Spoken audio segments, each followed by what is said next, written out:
It's all about humanity. About humanity.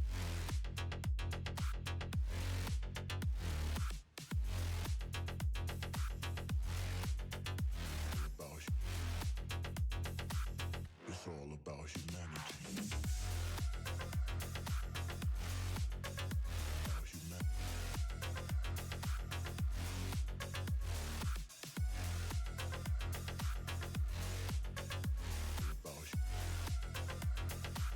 It's all about humanity.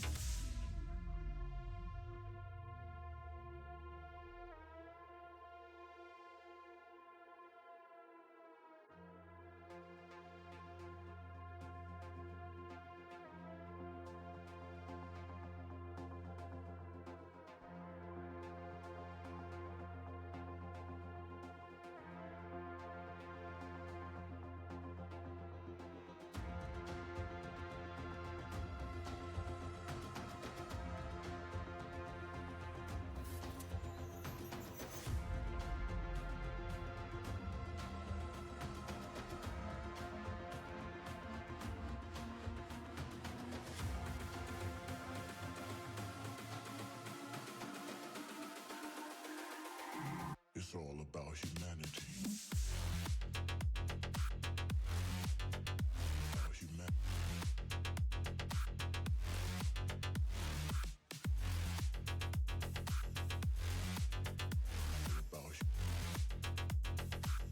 It's all about humanity. About humanity.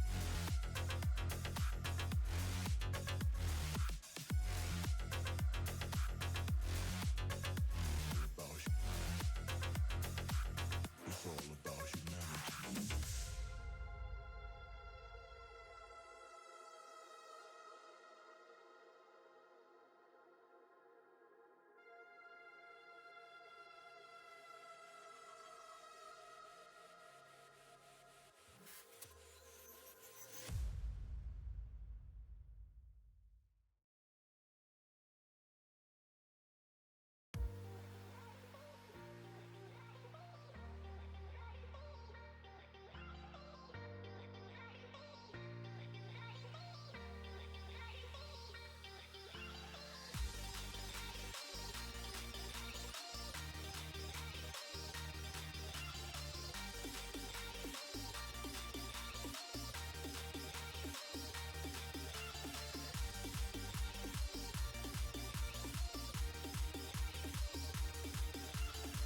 Holy repeated draw show catastrophes. This is Flight Check, Season 4, Episode 25. We are back, once again talking all aspects of FlyQuest, and especially FlyQuest at Worlds. My name, as always, is Sandy Toes, and to my left, a special guest host tonight, filling in for Noxwar, FlyQuest Marketing Manager, NUMIII, and also to my extra left, Curly Double Q. FlyQuest has made it through to quarterfinals. We're going to ignore how they got there. It doesn't matter. We definitely did not have to fratricide our NA brethren in Team Liquid. It was definitely an honorable battle. We totally beat G2. That's what I understand to be the case. And we're just going to ignore any fake news that tells us otherwise. How I believe the draw went is how I believe the draw went. And, that's really all that matters. All right. We've got a lot to talk about tonight. We're going to review Swiss. We're going to preview quarterfinals. We've all been a little pessimistic on the show lately, so you might be understanding. Who's we? Who's we? Yeah. Curly, you definitely. When have we? On the pessimistic when was I pessimistic? When? For what reason? It was around finals, I believe, if I'm not mistaken. So. Are we talking like back in summer? Yes, summer finals. Yes. Oh my gosh, dude. All right. But that was like 3 weeks ago. That wasn't that long ago. I was not pessimistic. Heading into summer finals, dude. I had gotten hyped by then. I had believed in the team again. Oh, really? Right? I'm not gonna lie. I thought it was Team Liquid 3-1 for or 3-2 for summer finals. Yeah, so I'm glad I was proven wrong. I was NUMIII. I was definitely concerned. Okay, being like in a front row seat for I was row 8 from the stage, which I consider a front row since how the YouTube theater works. They actually put chairs in front of the stage. It was very scary watching your team play when you have personal investing, because that's my team playing. So I personally had Team Liquid 3-2. That I can understand. LCS Summer Finals, that's fine. It's fine. I can totally. Obviously, that was not the case. So I will say this: summer was long and hard. I went through all the phases of grief and then came back again. And you finally made it all the way to acceptance. Well, something that EU fans are going to have to accept is that FlyQuest is the best Western team. In your face, Europe. No ifs, ands, or buts about it. All right, so we're going to pop a Spindrift here. Not sponsored, but please Spindrift. Where's your Olipop? I will say the strawberry vanilla is my favorite flavor so far. I do love the strawberry vanilla Olipop. I've only had the orange soda, I believe. Orange cream is pretty good too. I only drink like a Sunkist. I missed the Barbie peaches and cream. The Barbie soda was great. I thought it was okay. I was so hyped for the Olipop sponsorship. Damn. My issue is that I just don't literally any of those digestive sodas. I don't like the taste. I've tried 4 different brands, and every single time I'm like, oh, just something about it is not my deal. I am sensitive to artificial sugar. I believe most diets or prebiotic sodas use something like stevia sugar. Yeah, and so I do taste it a little more in the other flavors. Yeah, but I will say if you're trying to get off of soda and sticking to a prebiotic soda, I think that's a good alternative. Yeah. But for me, I only drink soda a couple times a year, so I do like the Olipop taste though. I think the strawberry vanilla is probably something I would get in a regular rotation, and then my local grocery store actually does deals, so it's 3 for $6, which means it's $2 per can instead of $2.40. I think $2.50. That's pretty good. Which I think is pretty decent. That is pretty decent. For that market, that's pretty good. That's not bad. NUMIII, welcome back to the show. It has been a minute since we have had you on. Just want to catch up. I believe since we last had you on, you moved from, I think you were previously the community manager. Now you are on FlyQuest staff as marketing manager. So I want to ask you maybe a little bit about how that came about, how that has been going, and kind of like what the day-to-day is like for you on that front. I would say community manager is more like managing stuff the FlyQuest Discord, like FlyQuest Reddit, also helping the social media team. Not that they already don't do this, but anything pertinent in any competitive game or esports landscape, I kind of send to the respective teams. So any memes, any conversation about competitive teams, any like ruling updates. I know Valorant recently had a ruling update on someone, so I that'd saw be that something to today. send. Yeah. Yeah, I'm not well versed in Valorant, but it was a very interesting ruling. Um, but moving from community manager to marketing manager was more of a work distinction for me in the sense of I was on doing a lot of live events from FlyQuest. So not only am I in charge of all League of Legends North American events that FlyQuest is in, so spring finals, summer finals, and any Riot League of Legends global activations. I Mm. also do stuff such as DreamHack Dallas, which we activated for our Counter-Strike and fighting game community.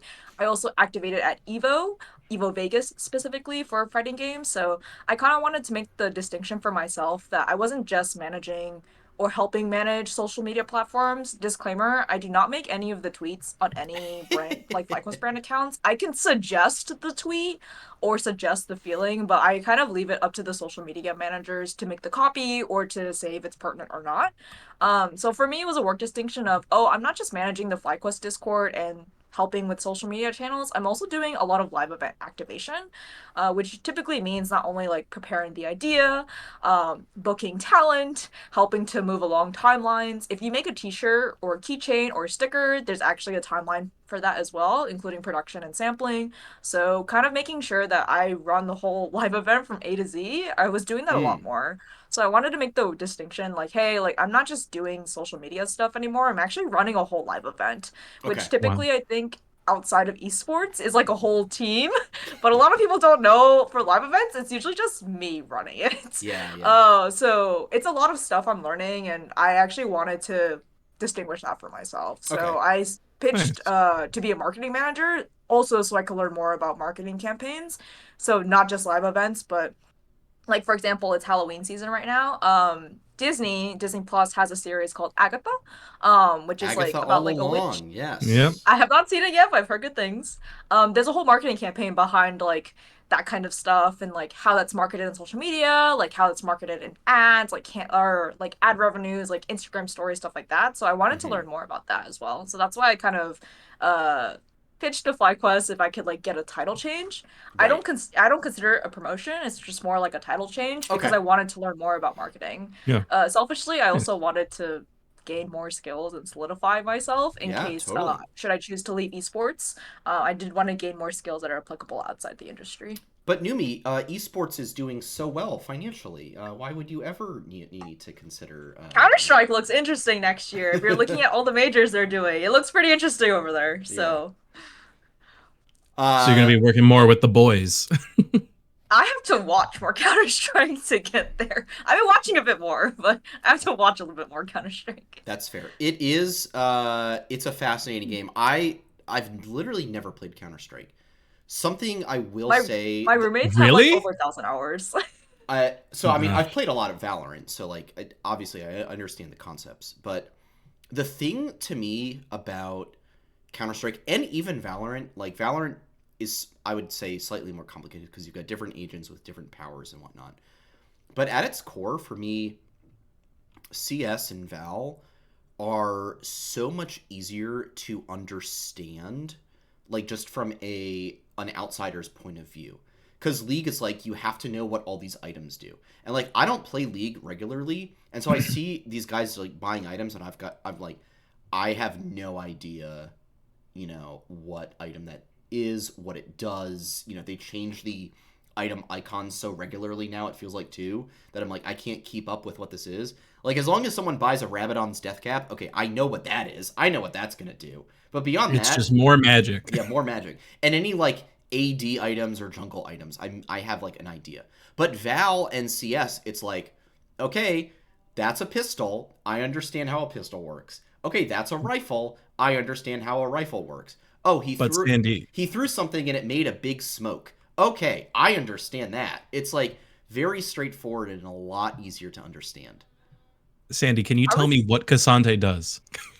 No. He even after his ult like knocks does, people back, or his ult like he goes to you and then he brings you back. Maybe I don't really know. Can you explain Hui? Because explaining Hui to my coworker who doesn't inherently know League and is still learning League, like I cannot explain that champion. I know. Let alone having my coworker watch this champion. I know what you need 2 seasons of playing just control mage, and then you can consider playing Hui and trying to understand what you're doing. No, yeah. On the flip side, Worlds, I'm just like, I actually have no idea what this champion does. I'm so sorry. I know what Hui does in TFT because I have run like Frost Vanguard in Magic and Mayhem several times and used Hui as a carry.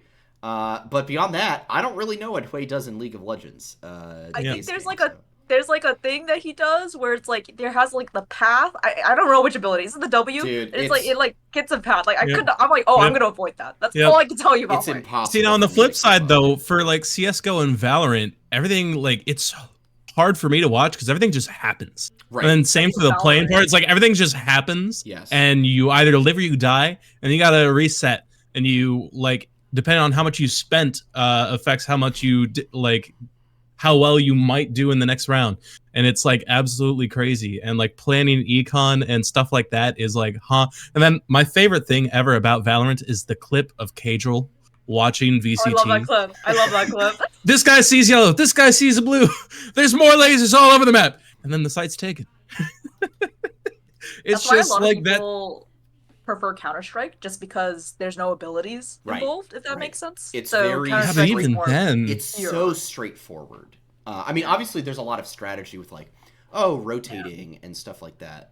But it's such a streamlined game, you know. You only have to watch a little bit to understand how, like, the economy works and, you know, in how pistol rounds work and site retakes and all this stuff. Like, it's not, in my opinion, a super difficult game to figure out. All I know about CS:GO is I always die with util. If you look at me playing CS:GO ever, all right. If you look at me playing CS2 ever, if you watch any clips you can dig up and you see me dying, I will be holding a smoke in my hand, not my gun, a smoke, which is a huge sin. Yeah. Anytime I play Val, I will inevitably be about to throw a grenade and then get 2-shot. You know, that's usually not 1-shot because I play down to like bronze, right? So nobody's like, you know, doing 1-taps on me. It takes a few bullets, but you know. All right. Well, NUMIII, it's great to have you back on the show. We're going to turn now to a segment that we've been bringing back a few times here recently called One Big Thing. And now that Swiss stage is over and done with, it's time to discuss what our one big thing, our one big takeaway from Swiss stage is. Curly, I'm going to go to you first. Yeah. What's your one big thing for Swiss and or Worlds so far? We'll open it up. We'll open up the aperture here. So what has stood out to you now that all 5 rounds of Swiss are done, the quarterfinalists are picked, matchups are set, and teams are swimming home to North America or Korea or wherever else. My one big thing that I brought up in a couple Discords yesterday is that DK was the litmus test for every LPL team except for LNG. Every single LPL team aside from LNG beat DK to get promoted. And that's absolutely insane to me. You're swapping it with BLG, right? Because they did lose to LNG. No. DK, like, when it came to the qualifiers, yeah, DK was the team that LPL teams beat. Oh, yeah, like, LNG, Top, and Weibo beat them. Yeah. BLG was right, you're sorry, besides BLG. Yes, you're right. Yeah. So besides BLG, DK was just the like, all right, you beat me, you're in. And it just happened every single time. It's just a tragedy. Like, no wonder Showmaker was just done by the end of it. Because imagine being the only team in your region to not make it. Right. But then on top of that, being the very reason your rival region has everyone in. Yeah. It's actually insane. I mean, and reflecting on that, you either like laugh like Niski did after Mad got knocked out a couple years back, or you just like deactivate like Cagel did yesterday or was it the other day or yesterday? Whenever they drew. It was Saturday when they drew. Saturday when they drew Saturday, the G2 PLG. Yeah. So it's just like, oh man, I really feel for DK. Yeah, I mean, they just had the toughest draw. I mean, first of all, I mean, they get kind of lucky. They pull Fnatic and FlyQuest rounds 1 and 2. But then boom, boom, boom, you have China 2, 3, and 4. And I'll be honest, and I've been saying this for several weeks now, that I think Weibo is and I think it showed in Swiss, Weibo is a mega fraudulent team. Oh my gosh, this team is actually not good. Watching Fnatic versus Weibo, I can't remember if I fell asleep through that game or if just watched co-streamers VODs. Unironically, I fell asleep game 1. I fell asleep game 1. I was on a bus. We went to New York City Fnatic. This weekend. We were on a bus up to New York City. I'm watching the game. I literally fell asleep game 1. Oh man. I have been friends on Fnatic socials, so this is not flame to like the social media managers, but watching Fnatic in LEC regional finals, like I think I watched winter and I think I watched spring. Don't quote me on the seasons. I watched like 2 regional finals. Yeah. And then watching Fnatic this Worlds, and I'm like, oh, maybe it's like I don't want to be influenced by co-streamers. Like co-streamers are telling me Fnatic is fraudulent. I actually want to watch with my own eyes, with my unexperienced game knowledge. I'm like, how are you doing this? Like, how are you actually coin flipping some of these games? Like, what is happening in these games? I'm like talking to other people. I'm like, hey, is it just me? Like, what do you think about Fnatic? Everyone told me no, like it's not going well. So I'm like, oh, so it's not just me with an untrained game knowledge eye. Like, it's just watching Fnatic games this World, and I'm like, please, you don't need to do these things. Like, you really don't. Real tough.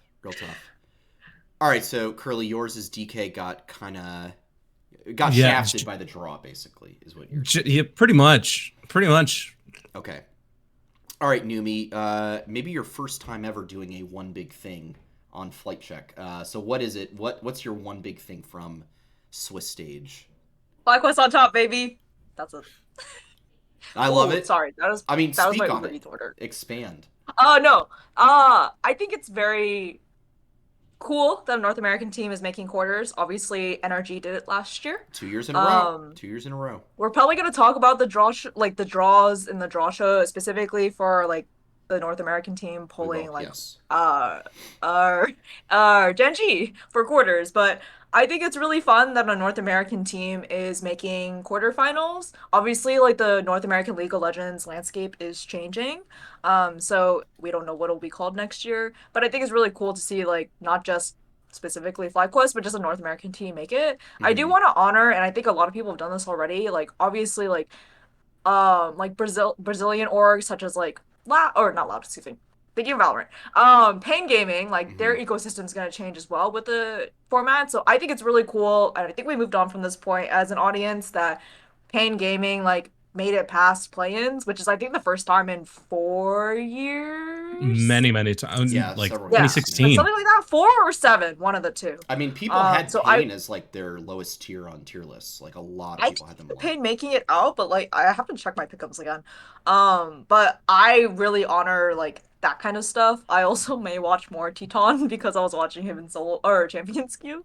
So I think it's fun that North Americans making out, but I do want to honor like the organizations that will ultimately be merged or changed next year. So I think it's really cool that an organization like Pain Gaming, like in their last or whatever changes may like make something on Brazilian history. I think that's really cool, and I think we moved on from that a little too quickly. So yeah, I mean, I know that the Brazilian teams, it hasn't been announced, but I know it's been leaked. Which Brazilian orgs are sticking around for the quote-unquote South Conference.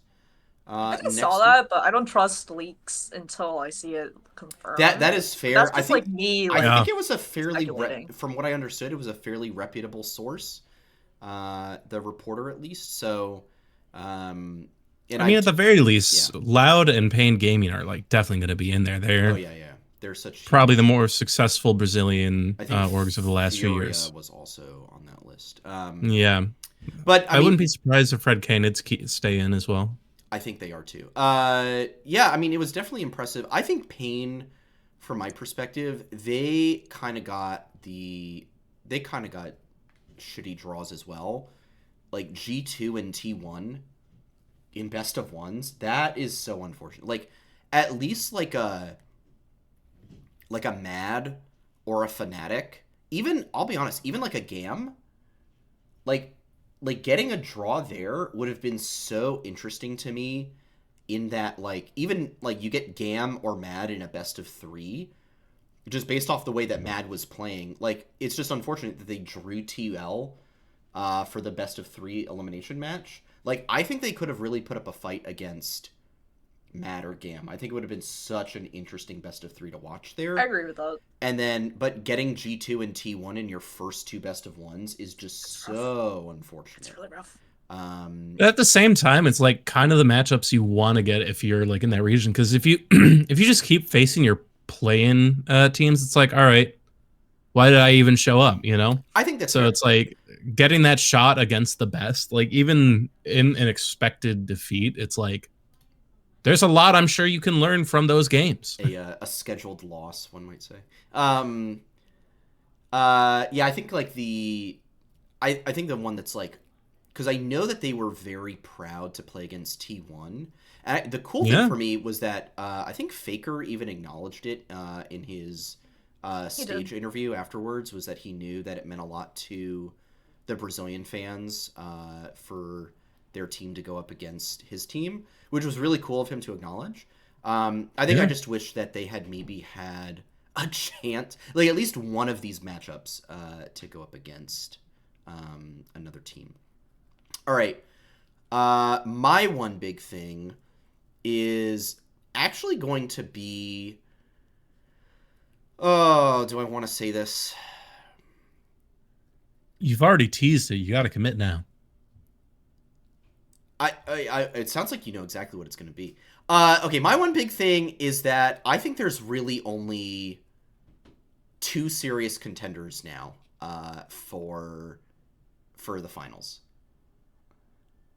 I think. All right. I think China is fraudulent across the board. Oh my gosh. Except maybe for top. I think LNG got really lucky draws in TL first, and then they got a BLG that is underperforming, and then they played DK, and DK, like, that whole series was a mess, by the way. Rip DK. Like, I really like Showmaker. Rip DK. Like, I know it was an LNG. No, not DK. D+. Yeah. D+. Yes, DK, you're right. Oh my gosh. I know next year we'll find a new name. I know it was an LNG. It's not T1, it's SKT. Right. I know it was an LNG 2-0, but it still wasn't like, I didn't love that series for LNG. And I'll be like, I'm just worried that this LNG Weibo quarterfinal is going to be just like a tragedy. I think it's going to be like really, really gross. And people are going to be like, these are our quarterfinalists? Like, really? This is what we've got? I don't know, man. Like, I think LNG is just going to walk all over WBG. Like, Scout, like, was like, all right, I finally made it. I'm going to show up. That's fair. I think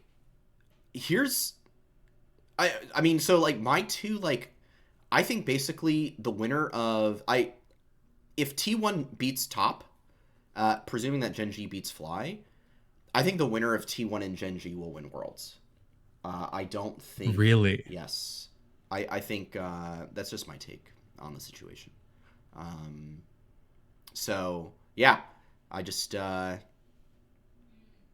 is my one big thing, is I think China is fraudulent this year, and it'll be either Gen G or T1 making it as the World's Finals. So, Chovy you think finally gets T1? his championship.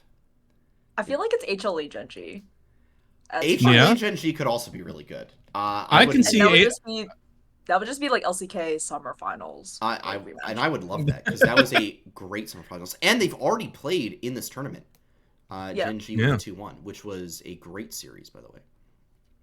Okay, let's now dive into a little FlyQuest-centric review. So we played a total of 9 games in Swiss, which is pretty crazy. We had the GAM dub, which was pretty convincing to me. I will say, what I felt was like a close loss against Damwon Kia plus, whatever they are. D plus Kia. Jeez. D plus Kia. Name a more. Don't worry, I know people still say SKT. It's name a more iconic duo than Korean teams and changing their name every other split. Every year. What I would call a close loss to D plus. Pretty good win against PSG in that, like, I think we showed MSI rematch. I know. MSI rematch. Yeah, I was very happy. But we showed some metal in that, like, we were down. But then you could hear in the interview that it was like, hey, we know we outscale. We just have to not make any huge mistakes. And we'll win this in the end, which was, like, big for me. And then, honestly, that HLE series was so winnable. It was. There is a world where we win that and we don't have to do the region kill. In my head, we won. And we're not. And we don't do the region kill. And now, unfortunately, we probably end up drawing BLG, right? Which giga sucks. But nah, what are you talking about, man? All right, you can't just talk. You can't talk. Yeah, you can't talk shit on China and then be like, oh, but thank God we enjoyed BLG. We had to climb up from the bottom. Unironically, I think way better chance to beat BLG than we do Genji. I think I'm gonna agree with you on that one. Yeah, I like we could have absolutely slammed it against BLG. I'd just be nervous in semifinals against LNG. That's where I would get nervous. That's fair. Okay, so that's the and then obviously the region kill in a wild and wacky 2-1 over Team Liquid. NUMIII, I want to ask you first, and I want to go back to the HLE series because I think we can probably skip past like the GAM and PSG games because it's like those, best of ones, the D plus game, probably another one where we could have won, but just like I think there was just some crucial moments that really crushed us, and they just outplayed in those moments.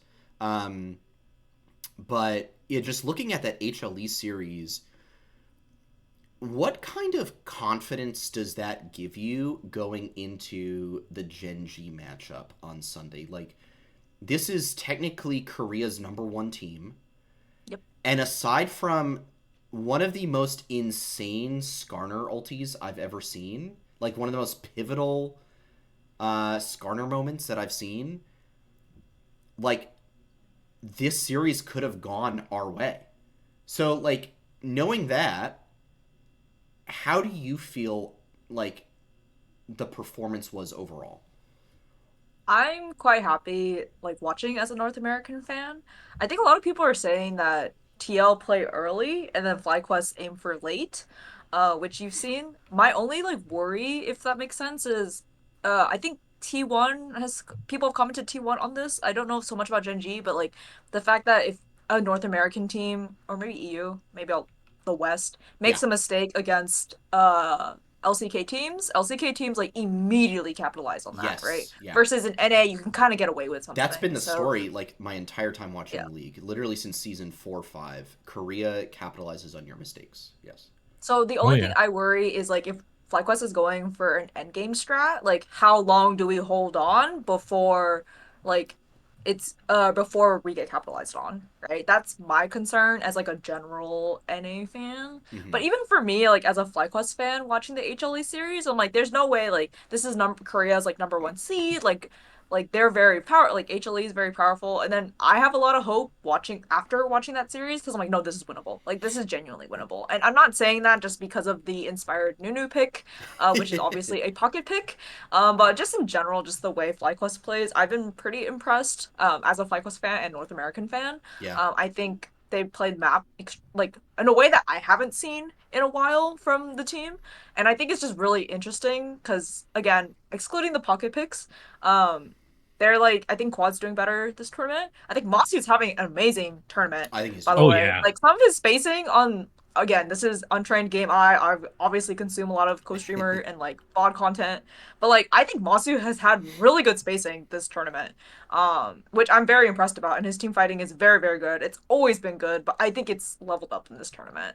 I Yeah. have a lot of confidence against Genji. I have Genji winning in my pick'ems. I'm so sorry for any FlyQuest people in I the think chat. that's I have reasonable. Genji winning. Oh my But I think we goodness. could take. I think FlyQuest can take a game off. I think we can take a game off. And I know people NUMIII. are gonna be like, "Why are you saying this? Like NA, blah blah blah." And I'm like, "But if for my pick'ems, I want S tier in my pick'ems, so I'm gonna say Genji." That is fair. That is fair. NUMIII, I would check your team's calendar real quick. You might have a new meeting on there. It's actually Slack. No, I'm kidding. Oh, you use Slack? Okay, my bad, my bad. That's fair. But I feel very excited as a North American fan watching FlyQuest in the tournament. I believe FlyQuest can take one game off of Genji. Obviously, I'm not privy to any FlyQuest like scrims or like that kind of stuff, so I have no competitive like insider knowledge of what we look like. Other than I think the Nuke Duck interview with Rich saying that we have not scrimmed Asian teams, which is incorrect, by the way.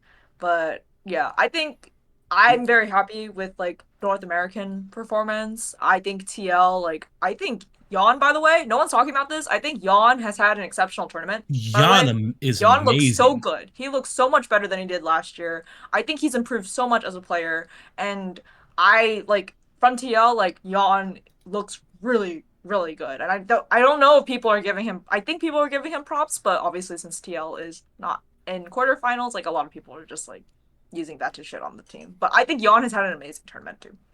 No, anytime Jan like was having a great moment, that's like all I saw like from TL. Like their biggest moments were off of the back of Jan, and he's just playing out of his mind. Really, really happy for him. Yeah, I would agree with that. Curly, I want to ask you Yes, sir. something about there's been a conversation that's been going on for years and years and years at this point about, hey, NA goes to Worlds and just copies what Korea is doing and tries to do it, and they can't do it as well because they haven't been playing it all year, or what, they haven't, they just inherently can't do it as well. So just play your own way, and we'll do a lot better. What's so interesting to me about that is I would argue FlyQuest is doing that to some extent. Yeah. However, what's really funny to me about the way they're doing it is they're doing it the way that everyone used to hate North America playing, which was, oh, like TL and TSM, this was their bread and butter back in the day. Okay, we're gonna play for late, we're gonna wait for the other team to make a mistake, and we're gonna scale and we're gonna capitalize on your mistakes, right? That's like how old TL and old TSM used to play, and it worked for them regionally, and that's why they would just win back-to-back-to-back championships. And so now we're doing it, although albeit with a little bit more, zhuzh, a little bit more pizzazz, some extra flavor here and there, I would say.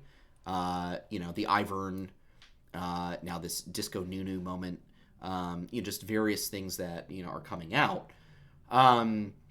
But do you feel like this is an exception to that rule that is working of,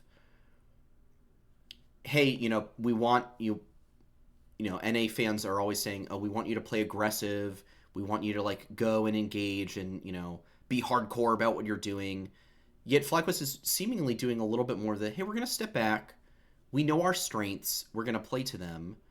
How do you feel about that? Is this something that like you are concerned could be exploited? or is this like a solid strength that they should stick to at this point? No, I mean, I think if you've been spending all split and this long working on it, it's got you this far. Just keep perfecting it. It's like I don't think it's just that play for late because it's definitely part of the style we've fallen into. But I also think we try to come up with more creative picks that just kind of like win no matter what you do. Mm-hmm. It's like, and especially I think like it's not as much playing for late as knowing that there will be a point where if you don't int off the face of the earth, you can come back. Like as long if you throw away any Urgot game that Bwipo's had or like the Darius game, it's like even when he has some rough moments, he still knows how to be a part of the team, you know, and that's why we like him on the Renekton is because like all he has to do is put himself in the middle, see how long he can last, enable Masu and Quad to do a shitload of damage, and then even if he dies, great, we get a huge advantage out of it. And so I think it's like the team really sets up for their strengths, and I think it's more playing through Masu and Quad than it is playing for late. You know, it's like, all right, what do we have to do to get these rookie, like younger players? And I know Quad's technically still a bit older, but like in terms of tier 1 experience, younger players like set up to do what they're supposed to do. And I think it's been working out really, really well for us because especially with Bwipo is everyone talks about him inting and all that stuff. And it's like, Bwipo doesn't play for kills. Bwipo doesn't play to be the carry. He is a guy who sacrifices himself for the ultimate game plan if that is what must be done. And so I think they've just found like a really good rhythm. And they've also shown they're adaptable.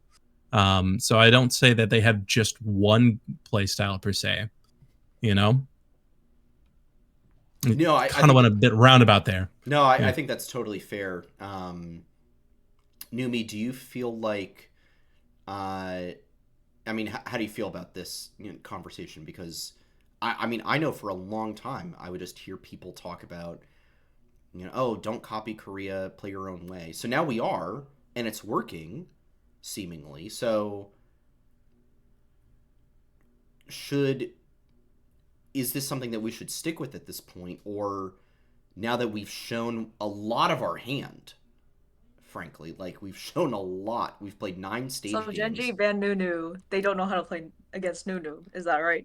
I mean, maybe like, are we for like that's another argument to this whole thing is like, okay, now are they worried about having to ban NUMIII? Do they have to ban Ivern? Like, are we creating a scenario? So they banned Ivern and NUMIII. No, okay. I mean, are we creating a scenario where they have like we are just showing so much that they're like we have to ban all of it? And then a lot of stuff gets left open that is more maybe conventionally like powerful, more accepted, and then we just gravitate onto that stuff. I mean, I feel like if FlyQuest wants to play like this and they know they do well, and then seeing it in the HLE series, obviously it's a mixture of like playing to a Korean team strength, but also like a pocket pick. I mean, if that's a win condition for FlyQuest, then they should continue doing it, right? Yeah, if they feel the need to change that strategy, then we will see that on Sunday when they play Genji, right? Like, I'm of the opinion that if it's a winning strategy and you think it's a winning strategy not against like a specific team, but against a region, like if this is the way FlyQuest wants to play against LCK teams, then I'm all for it, right? Like I trust in that coach. I trust in like the coaching staff there. And I think as a North American fan, then you should trust in that too. Like I reference this tweet quite often. But there's a tweet that says like if you're not blindly having faith in your esports team, then like what are you doing? Right? Like if you don't have blind faith in your traditional if you don't have blind faith in your traditional sports teams, like what are you doing? Right? So yes, I think you can have constructive criticism on how the way teams play, but I'm not a coach. Like what am I supposed to say like in scrims? Like what am I supposed to say in like champions queue? Like if you think this is the way you play, then I have full faith in an esports fan.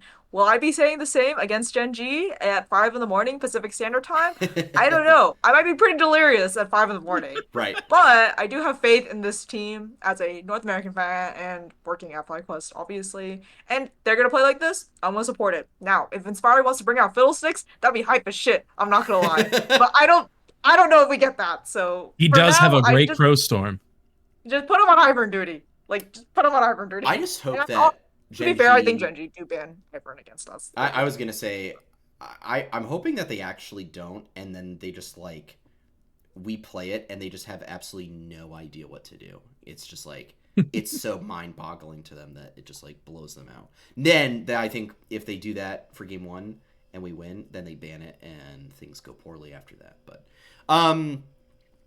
okay, I want to get some takes here on the region kill. I think we do need to talk about it and how unfortunate it was. And there's really for me no way to describe it other than like this is just unfortunate. And we can discuss if we want, like, should there be a format change where we should avoid region kills or region matchups as much, unless it's like mathematically impossible to happen, right? Like there's 3 NA teams in the last 4 of some group, right? And like they have to have an NA matchup, right? But in this final setup, you could have avoided. All you have to do is swap FlyQuest or TL with G2 or BLG, and then you have interregional matchups all the way. So I just want to ask both of you, is that something that should be considered for Worlds in the future? Because I know they did it for the first couple rounds this year. That was a big change. Should they just extend it to this goes as far through Swiss as mathematically possible? Is that something you guys would be in favor of? Or is it just kind of, hey, draw is the draw, and you do what you got to do at some point? How do you guys feel? I think the only pools that like interregional matchups should be possible are the 1-0s, the 0-1s, the 1-1s, the 2-1s, and the 2-0s. Any elimination one should just not be an option, and I really don't want to have it in the first match. Like in that second round, fine, but I don't think you should ever have to eliminate your own region, because like not only like first off, how lame is that? Yeah. To have to just, especially in this case, like while it was really fun because of the rivalry that we have with TL, like I do like it.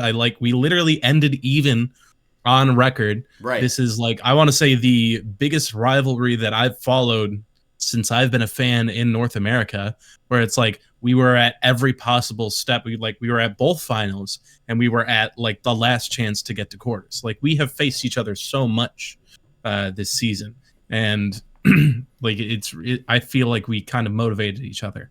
But at the same time, it's like just to have to go out that way really sucks, man. Mm-hmm. Like I wouldn't have minded it at all if we had it happen in the 1-1 stage, or if in some magical world we had it in the 2-0 stage or something like that. That'd be great. That'd be fun. Right. Like, all right, cool. We get to send someone else up, whoever wins this.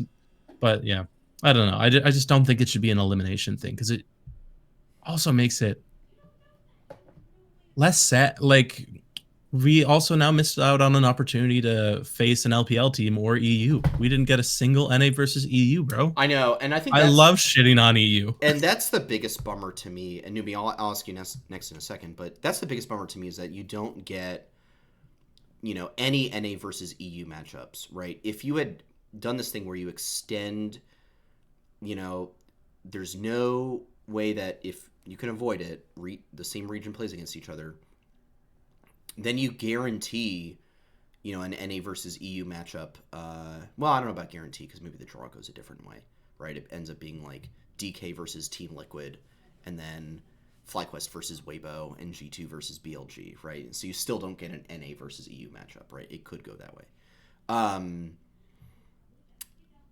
But yeah, I mean, it really does suck to have 3 EU teams and 3 NA teams in Swiss, and you don't get a single matchup between the 2 of them.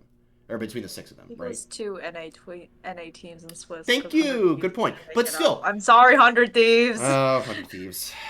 We forget about you so easily. But still, you have 5 out of the 16 teams from the West, and not a single matchup between any of them. And I think that's just but really... do you really want us playing against Fnatic or G2? Yes. Think about that from FlyQuest perspective. Would you want us playing against G2? I think... Yes. I think... Are you kidding me? Playing against I'm G2... scared if we play that matchup.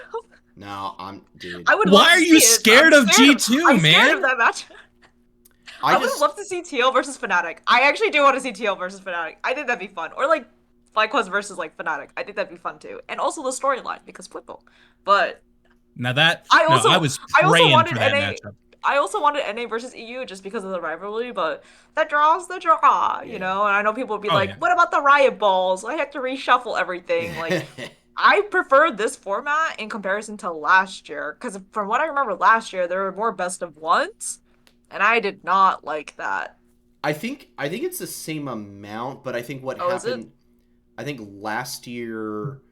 They did not. The interregionals just kept happening. They did region kill from the beginning, I think. Yeah, they allowed regions to play against themselves from the start, and I don't recall if it was round 3.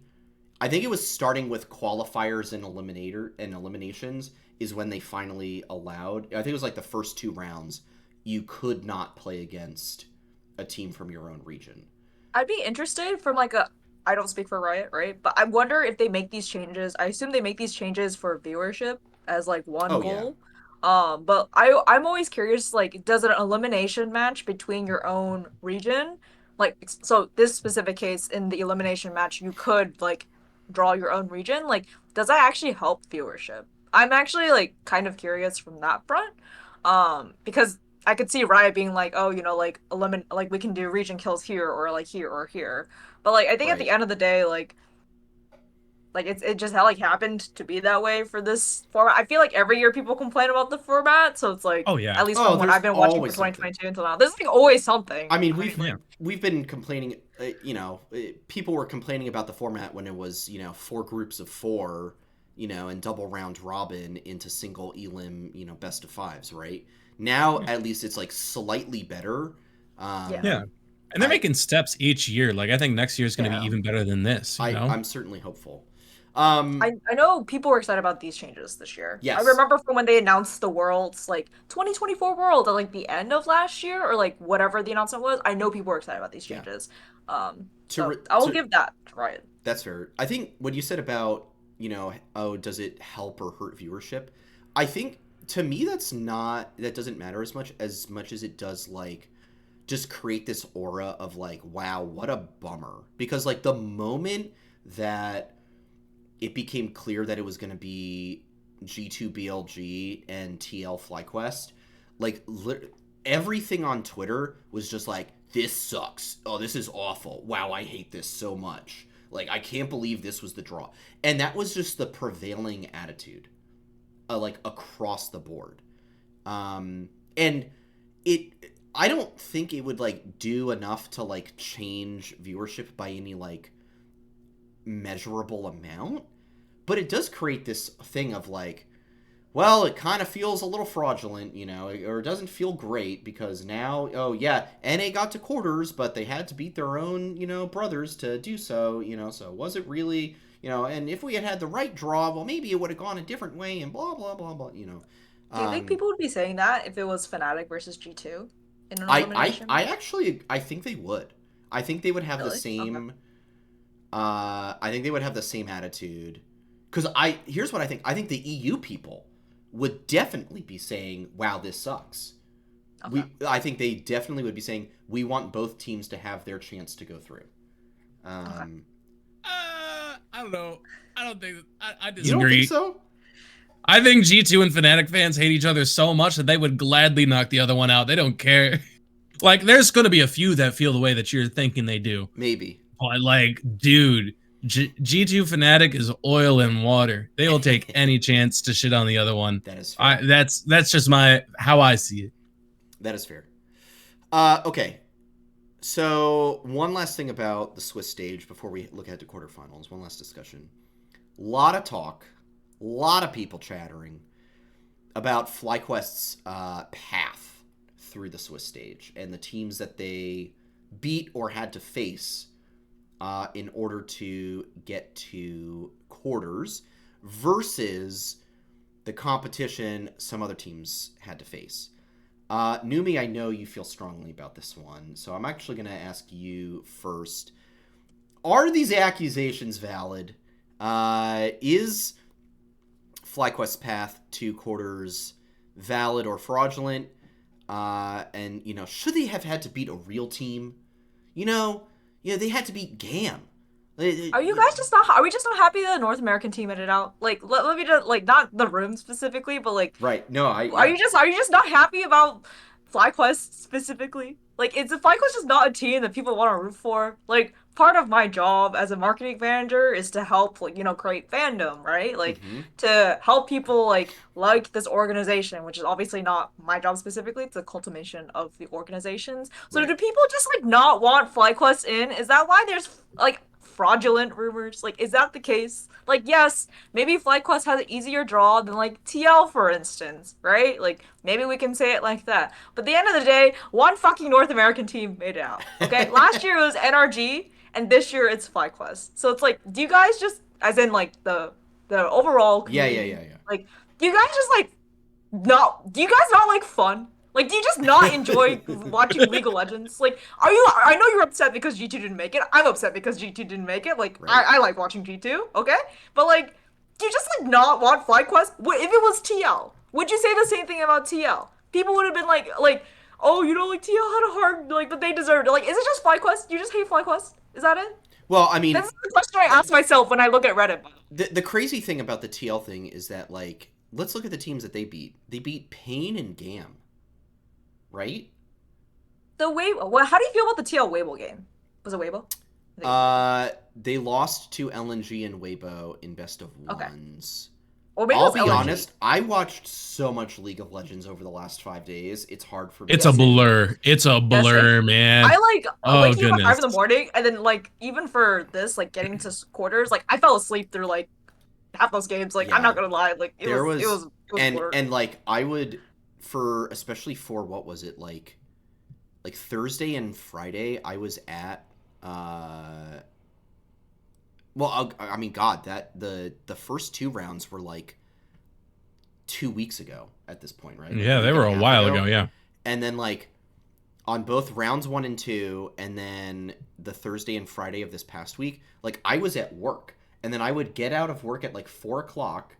And then I would watch the YouTube VOD on 2x speed and be just basically okay, oh, there was a fight, there was another fight, there was another fight, okay, and barely ingest anything except for okay, I vaguely got the idea of what happened in this game, and then move on from there because there was another series to watch, right? So, I will say that from my perspective, the frustrating thing to me about this conversation is that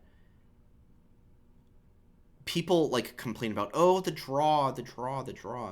But other teams that got out also had similarly quote unquote easy draws. Let's look at BLG, for example. Who did they lose to? They lost to LNG in a best of 1, and they lost to T1 in a best of 3. They beat Mad Lions Koi in a best of 1, beat PSG Talon in a best of 3, and they beat G2 in a best of 3.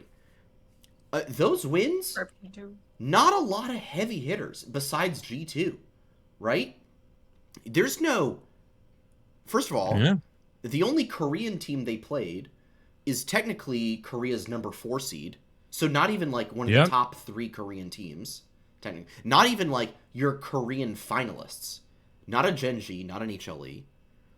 No. And then they beat, like, a team that basically everyone is, like, clowning on in Mad Lions, right? In a best of one. Mad Lions. You guys everyone's too mean on Mad Lions. Everyone forgets it's literally four fucking rookies and a loyal. I'm saying everyone is the general populace. Yeah, I know. It makes me really sad because it's like all the FlyQuest has two rookies, right?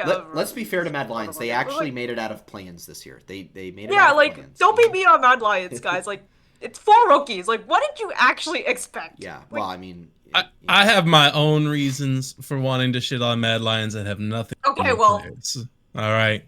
So that's for me. That is you know. Yeah. Everyone's too mean on Mad Lions. Really here's the thing. My big thing around Worlds is you can ask a lot of people around me. My big thing around Worlds is I throw logic and records and everything out the window. It is purely vibes. Yeah. That is how I make a lot of my decisions. Like play Gen G then? What kind of vibe are we getting? We'll get there. But like literally, like I was predicting against TL from the get-go because of something that happens to them at Worlds, and I think it did happen. Like the team we saw Team Liquid be at Worlds was not the team we saw the rest of the year, in my opinion. Right. And like even though they put up a good fighting chance, especially in that second game, they dominated us yesterday. It's like that is not the Team Liquid thing. Like their history before Swiss was drawing the group of death, going 3-3 and just staring at the gates. And, this time, like last year, they bowed out, which was the exception to their rule. And then this year, they're once again staring at the gates, with a crazy different even record, oddly enough, this time against us. But like still, like, it's just like you can look at it. I looked at it. Every year of group stage since the org has existed, they get the group of death and they go 3-3. It's a tragedy. And so like I don't hate them. I wanted them to get out. It's just a vibe that I always get. Like once TL's at Worlds, I'm like, all right, they're not making quarters. Mm-hmm. It's just a thing. I could never confidently vote for TL. So anyway, but with that, that same thing for Mad. It's just like Mad getting to Worlds is like, ugh.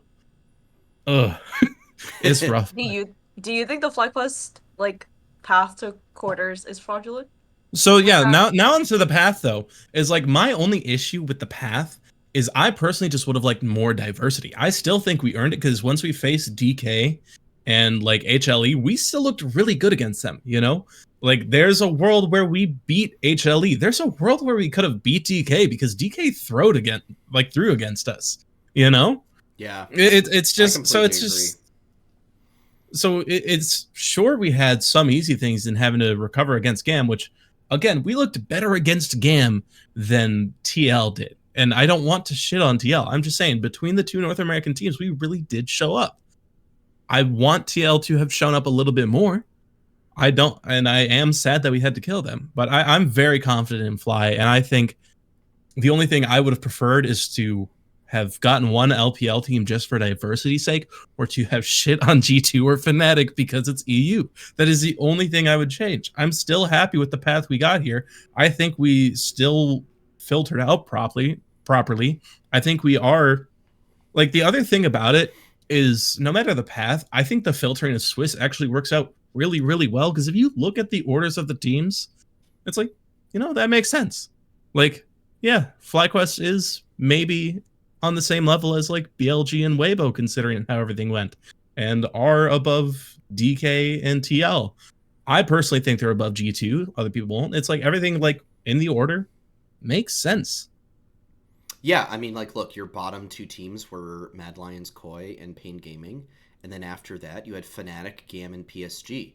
I feel like that bottom 5 is a bottom 5 that probably most people would agree with, And then you had D plus Kia, G2, and TL as the next 3. I think the big surprise that really threw everyone for a loop was how bad BLG looked from the get-go. They beat Mad, but then lost to LNG, lost to T1, and then they put in Jun, and all of a sudden things like looking a lot better once Jun comes in and plays. But yeah, I think the difficulty for me is that, like, this is just how Swiss works, and like, at the end of the day, it doesn't matter who you face. If you're good, you're going to win. Let's look at Gen G.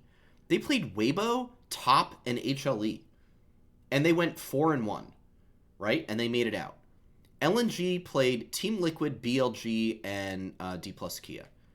And they also went 4-0, right? And they made it out.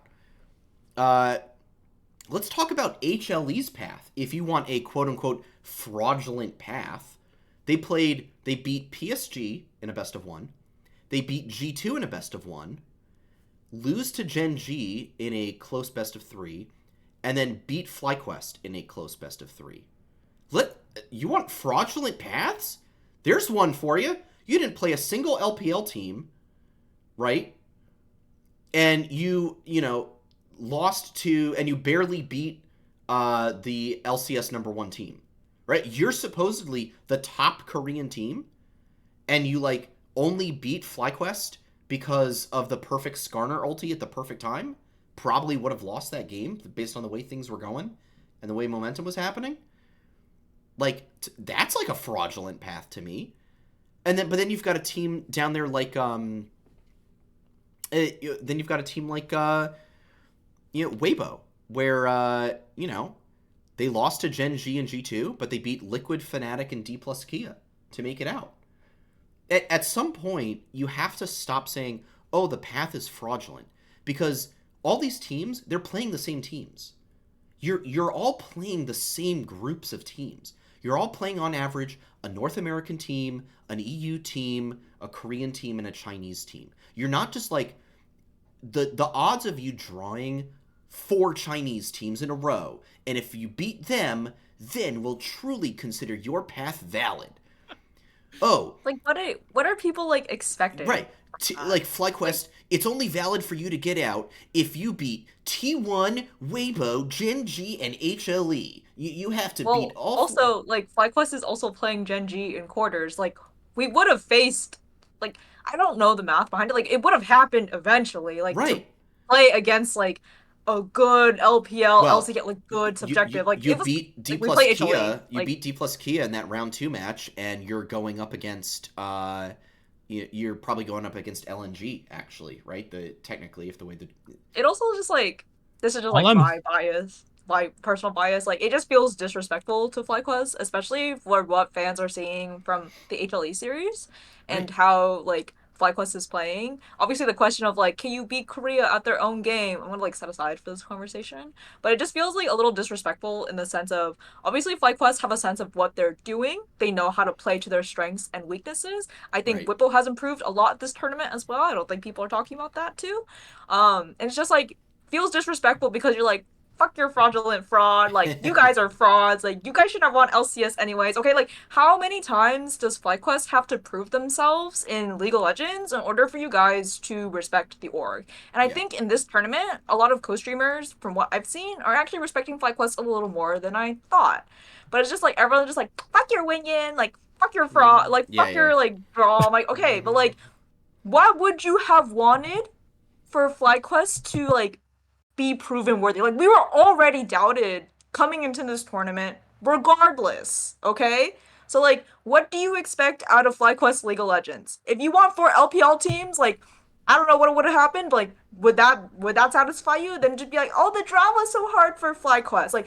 No one's gonna be happy regardless. That's why I have the take that this stage is fine. Maybe you can think about team kills eventually, but in terms of the format and how FlyQuest played, we have shown that we can play against. We can hang. These we can hang. I'm not saying I don't know how long that lasts. I hope it lasts a while, but we can still hold our own, right? So I would just every FlyQuest hater right now, whether back off. Just think, just back the fuck up. Back off. Think about how we play.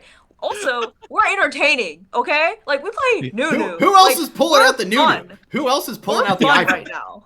Who else could pull out Olaf and Darius at any given time? Fun doesn't win the tournament. Fun doesn't win the tournament. We fucking made it to quarterfinals. What else do you want? Fun gets us pretty far. We made quarterfinals, and I said before Worlds, I said, "Hey, I'll be happy if we tie for 9th." And we made it. I'm happy. We made it to the That's great. We got 2 shots to qualify for quarterfinals. We came really close the first time, and we did it the second time, and I was like, you know what? I am satisfied. I don't care if we get 3-0'd on Sunday. I will care if we lose 3-2, because that will be heartbreaking and difficult. But in much the same way that it was heartbreaking to lose so closely to Hanwha and then have to go up to Team Liquid the next All day. we need is Shocks to not talk about our game at all. Yes. Oh, you need It doesn't start with anything. She's the host. Is it like Shocks is doing hosting right now, not Laura? Oh yeah. No, yeah, Shocks has been doing hosting. Yeah. And no, I don't actually believe in the Shocks curse. But what she needs to do is be like, there are games being played today. Jad, would you like to talk about that? Did you see Jad in fetal position, by the way? When we pulled Gen G, he's just like, oh my gosh, dude, he was rough. He was rough. Oh no, but I think we've kind of teased the quarterfinals enough. I think we should start talking about it, Sandy. What do you think? Yeah. All right, let's move forward. We got a little bit more of show to cover.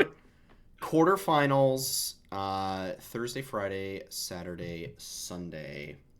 FlyQuest takes on Gen G in the final one of the weekend. Let's very quickly, touch on the other ones. I'm going to name the matchup. I don't even want the score line. Mm-hmm. Just tell me who you guys think is going to win. We've first got LNG Weibo. LNG. Okay. Easy. Also LNG. HLE BLG. HLE. HLE. Yeah, this is also all my pick'ems, by the way, so I'm not like making this on spot. This is what I've chosen in my pick'ems. No, yeah. I'm also HLE. Okay, Tuffy for me. Right. Top Esports T1. Top. T1. Whoa! I know Kelsey Moser is really on top right now. Or before. I don't know now, but like. I mean, she's always on top. I mean, she's just that great. Yeah. Queen. She's just great. No, I also like top here. Actually, I think. I think they're not a dark horse, but to me, they're the only Chinese team that could actually do something for the rest of this tournament. Okay, now here we are. We made it. We got through the other quarterfinals matchups. We previewed them all. Let's talk Gen G versus Fly. Rough draw. You know, we could have drawn LNG, and maybe something interesting could have happened there. You know, I was begging for LNG. I was on my bed. There's a SpongeBob gif of him like on the floor, like going like this. Like I was like, the other like, please let me draw. I know. Yeah, I know. Noxwar also saying top in the chat, which is wonderful. Yes, Nox. Excellent. Okay, so FlyQuest versus Gen G. Are there any paths to victory? Absolutely. Okay. Absolutely. Why are you doubting? There's always a chance. There's always a chance. Okay. Because here's the thing, right? Is like we have only trained against Korean teams when it comes to not killing our own region or beating a play-ins team. Like, we have kind of gotten their vibe, and we've looked good against both of them. And one of them is the same team that beat Gen G in the LCK final. You know? Mm-hmm. So with that, it's I just have immense confidence already that, all right, we are comfortable. We are not nervous. We are not even sloppy. Like, are we clean? I wouldn't say we are the cleanest. But are we sloppy and lying down and taking it? Absolutely not. You know, we've got an actual fighting chance against the Korean teams. And the biggest thing is I am so confident in FlyQuest in a series. Because FlyQuest, the mentality that this team has and that they've shown in every series from summer till now, and then especially like in both best of threes they've had so far, is just really, really good. They take their losses in stride and they're like, how can we recover from this? They make a good game plan to make sure it doesn't happen again as best as they can. And it didn't work out against HLE, but that's because of one crucial moment. So, all right, now we expand that to a best of 5. Now there's 2 more chances to come back and win the thing.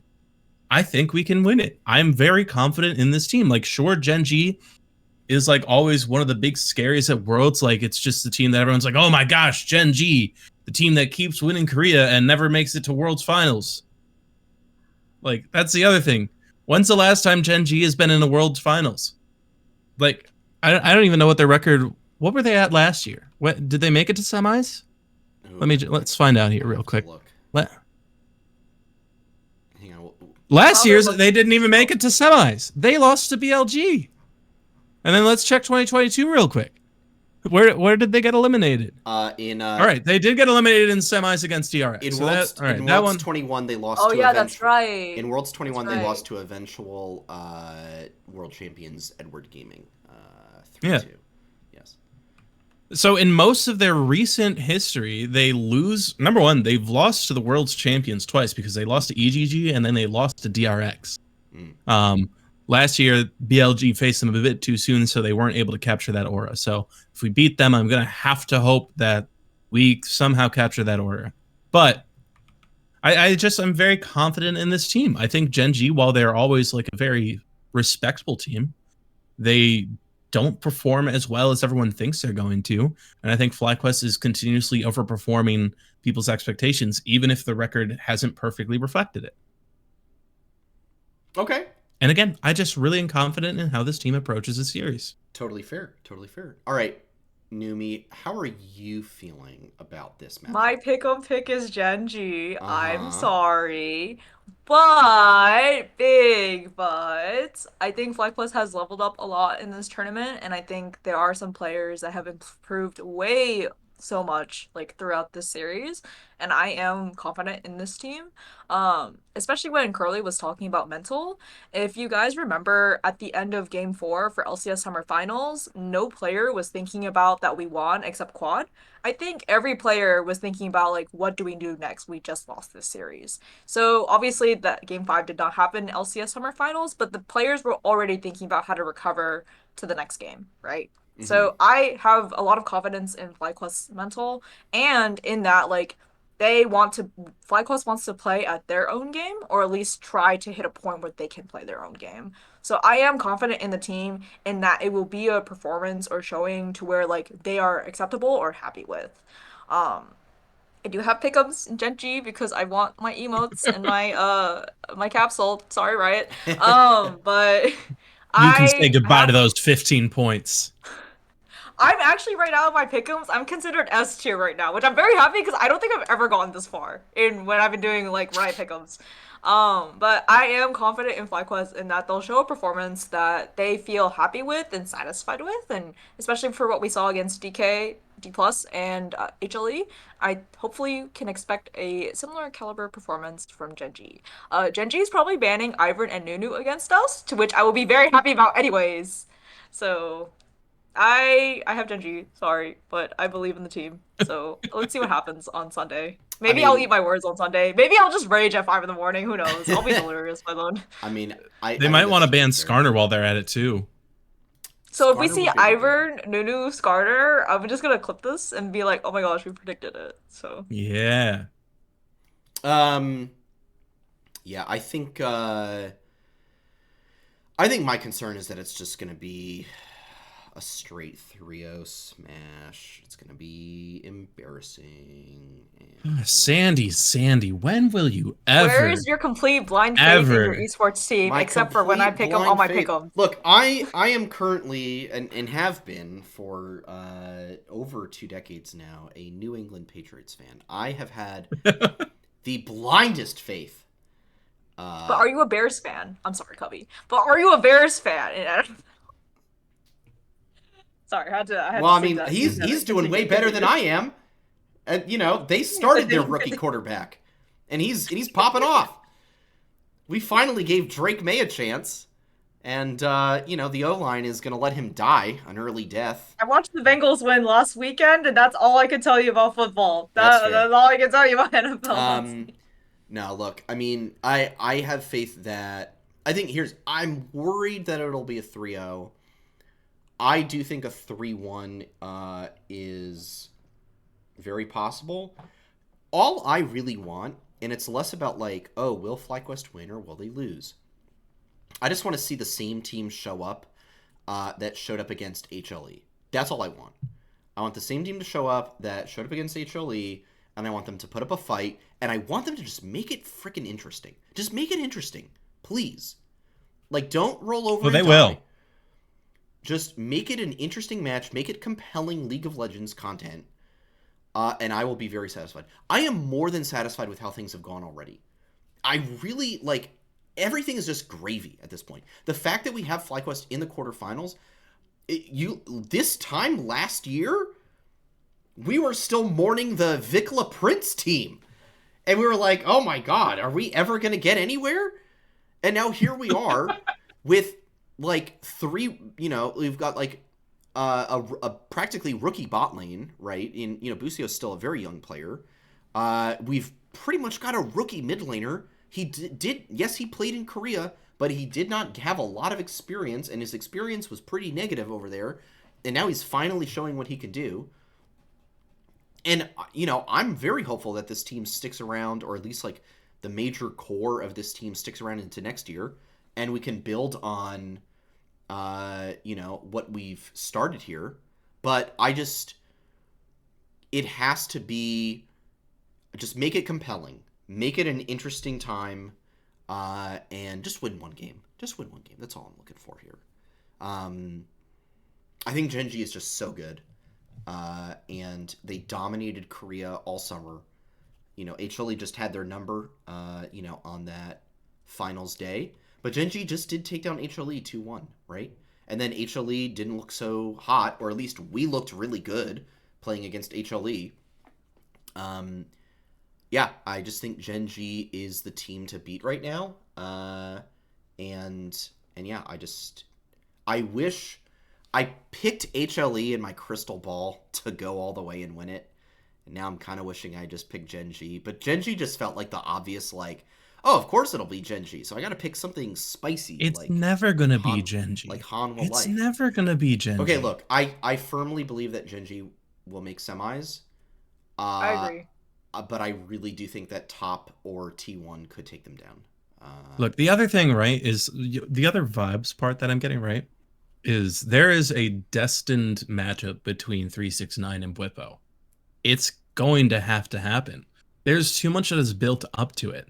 The respect they have for each other, and that, like, 369's whole gift to him in, like, the jersey trade was, like, I already gave you a jersey. Here's something to, like, for you. I need to see you in Paris. Like, right. These dudes are destined to face each other. It's been written. It's right there. Bwipo's going to eat some freaking jelly before, like, facing off against Gen G, and it's going to give him the power he needs to meet 369 in the next stage. Like, it's right there, guys. Yeah. I mean, yeah. My concern is that the only time that they're going to have a meetup is in solo queue. That's my concern. That's the only time we're going to get. Oh, man. Nope. It'll be semifinals in Paris next weekend. I guarantee it. Fair enough. All right. So we've got, we all are feeling that 3-1, I believe, is what it's sounding like to me. Gen G. So I think we're going to leave it there. That is Sunday morning, 5 p.m. Pacific time, 8 p.m. Eastern time. AM. Yeah, thank you. AM. This is not. You didn't even ask for my record against Gen G, bro. I never. What do you mean your record against Gen G? First off, what world have you heard me saying that it's going to be in Gen G's favor? What world? When are we all on the 3-1? We never asked Carly. We never asked Carly. Sorry, yeah. that's my order. I know NUMII's got that 3-1 she put in chat. Nox, we're off show putting the 3-1 in chat. Santos, sorry dog, didn't mean to full name you. Frickin', you're doing the 3-1 too. I'm sitting here defending the faith, waiting for the silver scrapes of a 3-2 as FlyQuest wins. Oh, yeah, 3-2 FlyQuest. Wow. Absolutely, man. Okay. Absolutely. We're going all the way, and we're going to come out on top. So if we go to semis, are you flying there? Get someone to get me ticket, bro, because I cannot. I looked at flights from LAX to the Paris airport, or like the airport near. I was just like, oh, it's $1,000. Like I'm dog. If you got $1,000, if you can get my PTO approved, if you can get me someplace to stay and get a ticket from a scalper, I will be there. I will be there. People are selling tickets for Gen G versus FlyQuest. I think it's because people buy early. They don't know who's playing, and then you would be the person to be able to help out with that. So the ticket part, that part, I'm going to rescind. If I had everything else, I know I could get the ticket with your assistance. But oh my god, based on blind faith. Is it only 3-2 of blind faith, or is it performance? I have just given you every reason I believe in this team. It is not just vibes. It's mostly vibes, but it's not just vibes. When I'm going to go back to the beginning of the episode, I am not pessimistic. Once we made it to finals weekend, I believed in this team. If you go back, if you look at my crystal ball, I have FlyQuest winning worlds. I have predicted FlyQuest, even when I was like having a rough summer and kind of disconnected from League of Legends, I always predicted FlyQuest. I believe in this team. So I'm going to eat my words on Sunday then when FlyQuest 3-2s. Absolutely. I will eat my words then. We're going all the way, bro. All right. Okay, we got 3 3-1s and 1 3-2. Let's see how that works. Let's see how it goes. Curly forever with the optimism. All right. We're gonna call it there. Show's running a little long, so we're gonna close out the night. But I do want to just say thank you to NUMIII for joining the show. Really appreciate hopping on. You know, hey, you replied to us on Twitter and ask if you can come on the show. Hey, I might just shoot you a quick DM right afterwards and say, are you serious? Because we'll take you. So, you know, come interact with us on Twitter. That's the best place you can find all of our instant reactions and thoughts. You can catch the show at Flight Check Crew, myself at SantosDB. See, it's right there on my Twitter handle. Nox at NoxWar with 2 R's. Curly at Curly_QQ_, and NUMIII at NUMIII. Every interview I have, most interviews fuck it up. It's 3 eyes. I'm sorry. That's just how it works. I had it 3 eyes. It's 3 eyes on the little tag down there. You know, look. I'm the son of a journalist. I know how to make sure things are accurate and precise. I do want to quickly thank. We did have 2 subs on the show tonight. Do want to thank them so very much. First of all, Rambling FC with the sub, and then Dean, friend of the show, now at 19 months subs for the onto the Flight Check podcast. We greatly appreciate the support. And we love you all so very, very much. Make sure to hop into the Flight Check Discord as well. All kinds of esports discussion and otherwise taking place in there. If you missed any part of this episode, VOD is going to be up on YouTube tonight or tomorrow morning. If you're watching that and want to catch the show live, we do broadcast the episode usually every Monday night, usually at 8 p.m. Eastern Time, right here at twitch.tv/FlightCheckCrew. Curly, going to turn to you first. Any final notes, shout-outs, or plugs before we wrap up? Final notes is like I said, I believe in this team. I'm super excited. I'm going to be waking up freshly after a night out with friends to celebrate some birthdays. And I'm going to be hitting there with my coffee in my FlyQuest Worlds jersey, which is my second shout-out. Is shout-out to the shipping updates I got today. It is in my city. If it's not like in my hands by the end of the week, something has went terribly wrong. So we're going to have it for what I would say is one of the most important, if not the most important match we've played so far. So shout out to that. And then my last shout out is going to be to NUMIII, who's here on the show, because I just kind of really thought about is she's been with us for a very long time from before she was even with FlyQuest. Because my first interaction with her was she won the giveaway, the first giveaway we ever did. I still have that jersey. And exactly. So I got to, from winning a jersey, me trying to figure out whether to call you NUMIII or whatever your handle was. NUMIII and then now you're here as a guest. Legendary. I want to change my Twitter handle so fucking bad. Every 6 months, I check the Twitter handle or the Twitch handle. But oh goodness! But yeah, no, shout out to just such a long-term commitment. It's been really nice having you around for so long. Fantastic. NUMIII, how about you? Shout out to plugs. What you got for us? I want to shout out the FlyQuest competitive teams outside League of Legends. So FlyQuest Red Valorant actually plays in the GC main event tomorrow, well, Tuesday, okay. October 15th. If we win or have enough points, we qualify for the finals, which is actually a week after Worlds, being also hosted in Berlin in the Riot Studio there. Nice. And I do want to shout out the fighting game players. I know Razo, although did not qualify for Arc World Tour, has won the last 2 tournaments, and then Nitro and Punk are winning their stuff as well. So I do want to highlight that. And then Counter-Strike 2 for winning DreamHack Atlanta. It's the first time an Australian has won a LAN in like 5 or 7 years, one of the 2 numbers. But that's really great for Counter-Strike, like Australian. It's been a while. So I do want to shout out the competitive teams. Obviously, I think a lot of people are fans of FlyQuest through League of Legends, but our other competitive teams are having such successes in their own respective games. If you take a look at all the FlyQuest competitive like wins throughout the whole year outside of League of Legends, you will find a very accoladed list.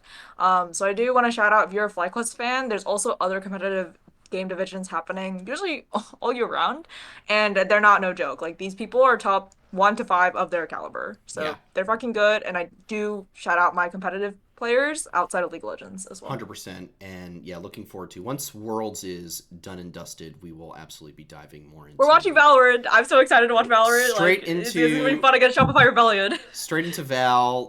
Plenty of CS content to come, plenty of Fly Fighters content to come. There'll be, it's great having all of that because it gives us so much off-season stuff to talk about. You know, in the dark depths of League of Legends winter, there still remains plenty of other FlyQuest things to talk about. So we'll definitely discuss that. As for myself, I'm going to give a shout out to the Wheel of Time series. I'm kind of pushing through the slog that is the like 8, 9, 10 books right now, which is everyone's least favorite section of the series, but I'm still enjoying it. It's still a really good series, and if you want like some of the most foundational high fantasy stuff out there, I would say that this is it, and it's well worth investing at this point years of my life slowly reading through these books. So it's definitely worth it. Also, shout out to the Patriots for actually playing Drake May for once, and he actually crazy how he actually looked good, and the team looked so much better with him playing out there instead of Jacoby Brissett. It's crazy, man. I don't know how that works. All right, we'll be back real soon to discuss how quarterfinals go. So for now, I'm just gonna say, stay safe out there, bite your teeth, and don't forget to hit the head on the nail. And we'll see you all very, very soon. Adios, everybody. Bye. Peace, y'all. And for Nox War, have a good one, guys. Have a good one, guys.